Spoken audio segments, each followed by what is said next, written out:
Minister, reports from Gaza this week reflect the utterly horrific and worsening suffering of people there. Not only 30,000 dead under the brutal Israeli bombardment, but now we're seeing children in Gaza dying of starvation. Appalling, a man-made famine unfolding before our eyes in Gaza. Despairing families, despairing aid workers, and stalling on peace talks. And we still see this relentless, ongoing, genocidal bombardment by Israel. So, Minister, we clearly must renew our efforts on a cross-party basis here at home, calling for peace and being a voice for peace. But can you update this House on what your government is doing at EU level to ensure that there is a voice for peace coming from Europe? And can you say why your party is going to, or if your party indeed, is going to back Ursula von der Leyen for a second term as Commissioner, given that she has been more pro-Israel, clearly, than the people of Ireland would wish, and particularly given what we're seeing from Gaza now?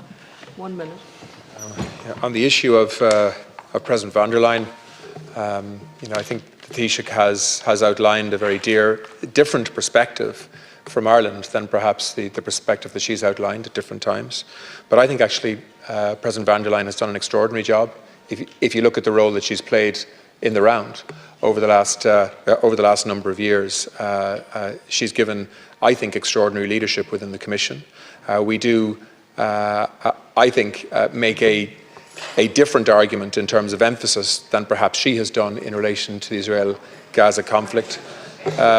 I want to say that Ireland continues to be the most vocal country in the European Union in relation to the humanitarian disaster that has unfolded in Gaza, and we will continue to be that vocal voice.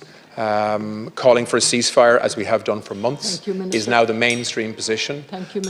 Calling for the release of hostages and calling for a massive humanitarian aid effort to be facilitated into Gaza as soon as possible.